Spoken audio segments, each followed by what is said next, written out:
Welcome back, fans and friends, for this upcoming video. I don't have this again, but the video will technically be a prequel to this, which is entirely true because the sequel trilogy, as we know here, this is the TIE Whisper. I covered this a little while back. You can just see there, basic shape and form function, and I will have its ancestor. Where's its ancestor? I happen to find this on the shelf, which is really strange because it is quite old in terms of release, quite old in terms of when it came out with the first Star Wars movie in 1977. So unfortunately, I cannot give to you when it was released because Jazzwares, unlike Mattel and some other companies we know, doesn't put the year of release. So we have here the original TIE Fighter. There's profile, you can just see there. And in the Aurebesh script, which is the main written language for the Star Wars universe, you can just see there. And there has been some changes, so in later editions they have changed it to Starfighter and a bunch of other things. But when it was first released, it was this. And you have there the Spanish, I believe Portuguese and English. Sorry, French. That's French up there. And then that's Spanish. So, anyway, I happen to be on the shelf, and then you have their Armada edition. I am not as familiar as I was before. I did pick up another one, and this will be eventually coming up. And this is one of my favorite fighters from the prequels, as seen in both episode 2 and 3, although Plo Koon, I think, is the only one that flies it in the third one. And this is the Aethersprite Jedi, what it is also known as is the Aethersprite Light Interceptor, and usually flown by the Jedi. Eventually, in terms of Kuwait Systems Engineering selling their Starfighter line to Senior Fleet Systems, becomes TIE Fighter. But that is still a ways away. Anyway, Sassy Tins also was on the shelf as well. However, for the same price, it did not come, if you see down there, the Hyperdrive ring. Now, is that vastly important? Not really, but I would rather spend the same amount of money and get more. It unfolds, and we'll eventually see when I unpack it into that. As you know, these ships, even in the prequel era, were too small for hyperdrive, so they equipped it with that entire ring. Obi-Wan uses the red version of that. If I see it, I'll get it. They actually have the red Eta 2, but I did not pick that up because it comes with Anakin's Eta 2 as well and 2 Vulture droids. And the last thing I need is a lot of extra. The Vulture droid actually is, I think, in this ship's release. So if you're looking for the Vulture droid, the Trade Federation version, not with the Confederacy's insignia on it, was there. Anyway, I have wasted 3 minutes talking about things I like, and I'm going to continue to do so. Comes with the TIE Fighter pilot right there, and you can just see him being put into the cockpit, similar to how we put Kylo Ren in over there. So the one interesting thing, we'll take a look at it, and I will get to it in a little more detail, is I do believe this thing, if you look up here, it does have, in fact, you can remove the panels, that's fine, but you see there where I imagine is a 90-degree rotation for the engines. I don't know if they use thrust vectoring, it can never be pointed out. However, this one will be taking a look and see what that's about. And obviously the panels, we know that these Whisper over there, the panels come out. And this is probably for ease of storage. However, it is not stored in this package like that. So, and let's just go ahead and take it out, because that's what the whole point of the video is. And in the background, we do have the gears, the spoke and gears of the Empire. I'll just quickly reference it right there. And as we know, they took out 2 of the rungs to make it from the Republic's insignia to the Empire's, because as you know, technically speaking, the Empire is a successor state. Much like what Octavian did as the first Augustus to Rome, he formed the Empire out of the Republic. For those of you who know some history, there's a little bit. I'm just getting the Imperial pilot out of his little. He comes in a little enclosure, as you can see there. We're going to cover him first because he's very tiny and hard to get, apparently. I know nobody's wondering, but all this is paint, and I sliced off a bit off that today for no reason, doing my job like a moob. Anyway, here we have him, and we can just say this is the actual Imperial TIE Fighter. I do have the Black Series, so should I showcase that? Perhaps I will. He's right here. So I do have both the Inferno Squad and the TIE Fighter pilot. I will just quickly go over both. I don't usually do Black Series. I love Black Series, buying them for no reason. As an adult, I can do whatever I want. I work for it. I get it. So that's what the miniature version of it. You can just see there, his little Imperial insignia, really large head. On the body, he moves his arms like this. He can do the full 360, although it's a little bit stiff towards the back. And his legs are paired together. Single joint. It does not fold back. Just so you're aware, I don't know if he will be sitting or standing in his fighter, but we'll put him like that. So if you want just a close-up, that is what they look like. This is the Inferno Squad version. As you can see, it's a modified Stormtrooper helmet, and then they've just added the Empire's insignia and the Inferno Squad badge there. The red lines, later on you can see in the TIE Whisper, they would use that red for their elite units.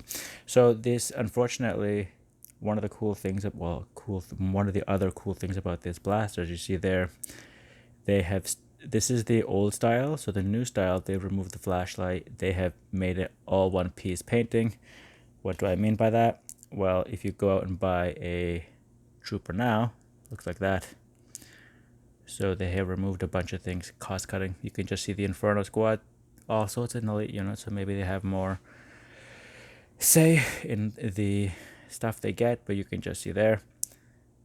It's just cost cutting on Hasbro's part. You can also see there the matte finish on the unit itself, while on this one, it looks very metallic and very poorly done.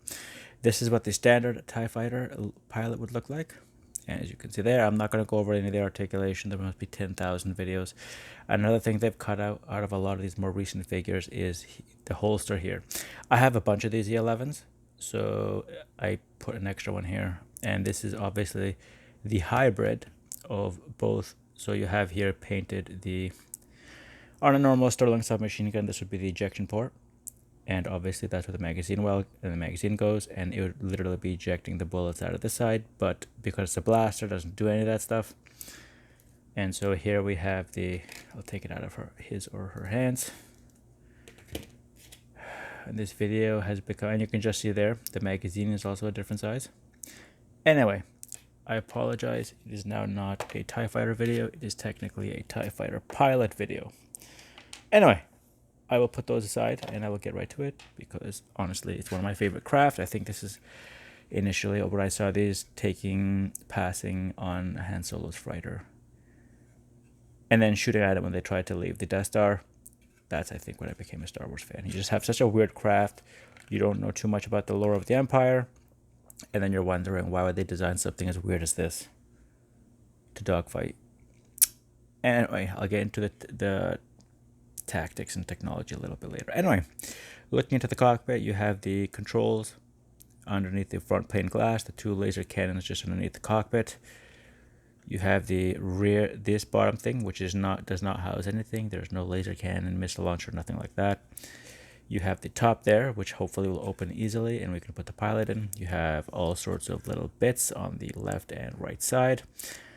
And as you can see, this is basically racehorse syndrome, and the Empire is trying to direct pilots. That's the goal. You can neither look left nor look right. I don't know. They probably do have heads-up displays, but you can be easily distracted, and displays can be easily damaged. There's a lot of starfighters that the Rebellion uses with ion cannons. So anyway, and these are probably very easily destroyed because unfortunately, if you look at the side profile, telling people how tiny the front and back profile is irrelevant, as soon as they turn, this is what you're faced with.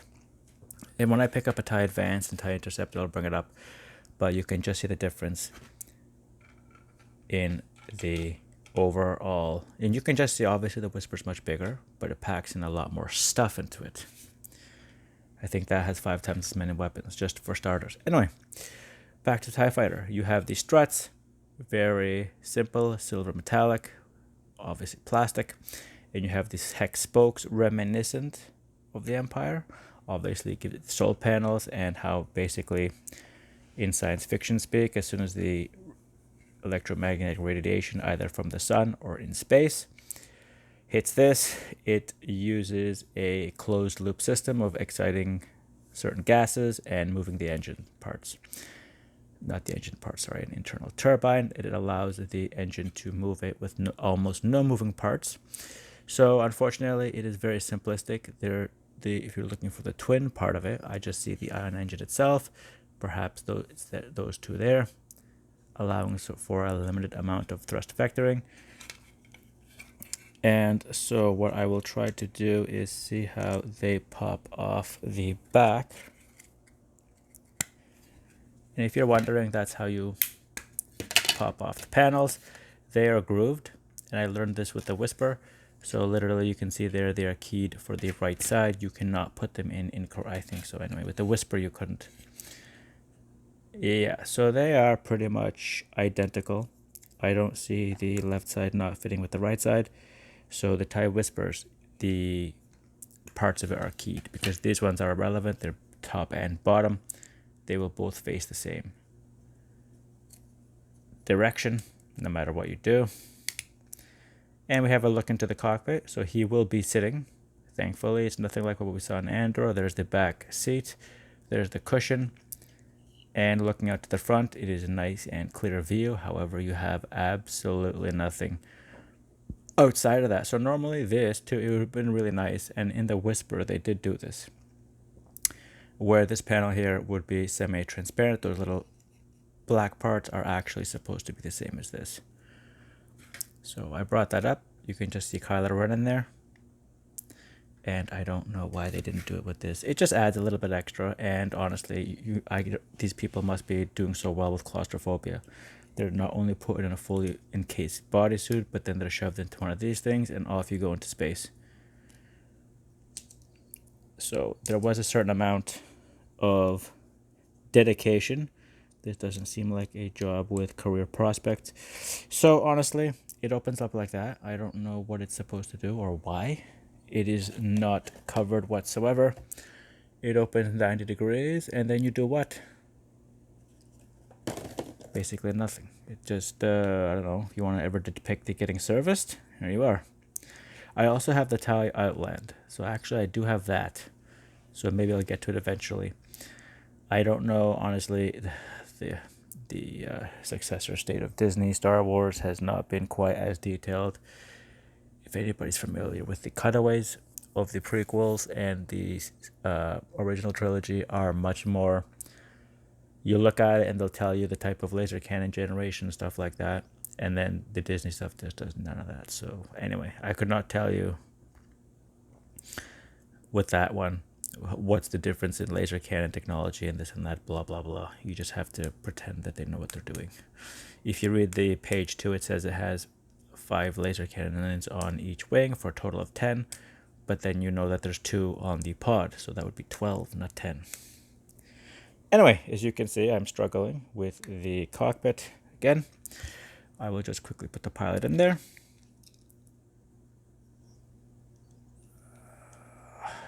So he's probably going to bounce around.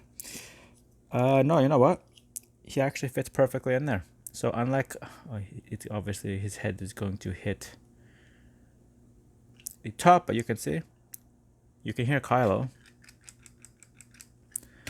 So obviously whenever they did the Whisper, they took 2 steps forward and 2 steps backwards to leave you in the same spot. But you can see there, his head fits flush in with the thing, and he stays in there. Or not, I lied. He does not stay in there.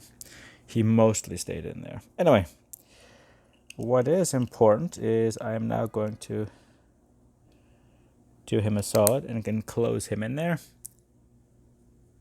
He's not bouncing around, so that's good. And I'm going to close this because it serves to me, honestly, absolutely no purpose, and I don't want to break it. And I don't see any sort of, so I do see, I didn't see actually, the Aethersprite comes with a stand.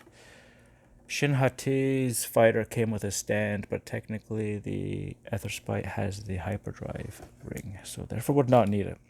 But it's really weird that Shin's comes with it, but none of the other fighters I've covered or have come with it. Anyway, these have landing racks on Star Destroyers, so they don't have to do any actual, I want to say hard work, but landing is probably the best part of their day. It means they lived for another one.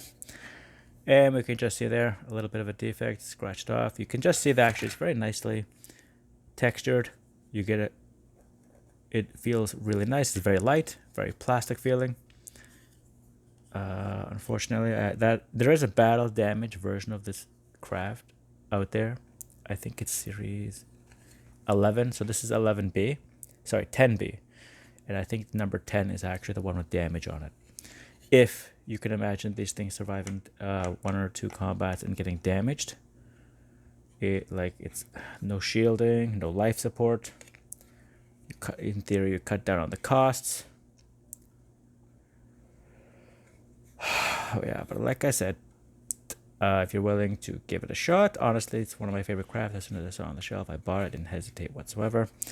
I chose this over, like I said, Sassy Tin's green Aethersprite because it didn't have the hyperdrive ring. Obviously, this thing doesn't have a hyperdrive. It's not relevant.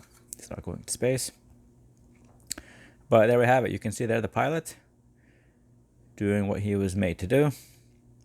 And so there we have it. Like I said, they could have made these actual viewports as well. It would have been really nice, like they did on that one. I don't know if any of the parts are interchangeable. Obviously, the wings are not. And like I said, if I see the TIE Advance, for sure I'll get it. If I see the TIE Interceptor, for sure I'll get it. Defender, I think it's an exclusive, so probably not. But so far, I don't see too many problems with it. I put the wings back together. Seems to be sturdy enough.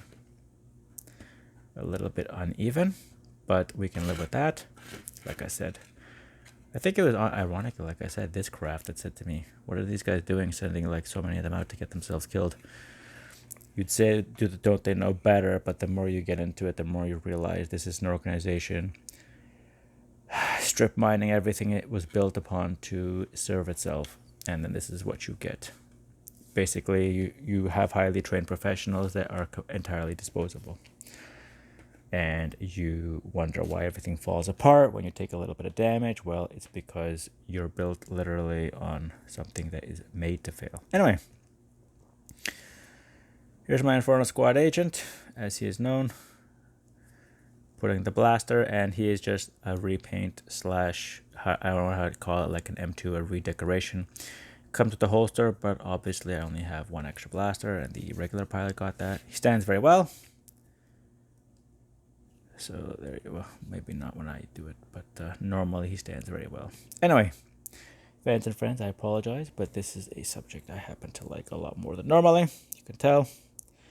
I didn't totally nerd out. I could probably talk for an hour, but I did have to have somebody else to bounce off of to make it less boring. Anyway, fans and friends, thanks for watching. This is Tom that's from Toronto, wasting your time for at least 15 minutes. Oh, 18 minutes now. I thank you anyway. It's been a pleasure. Thanks for watching, and till the next one.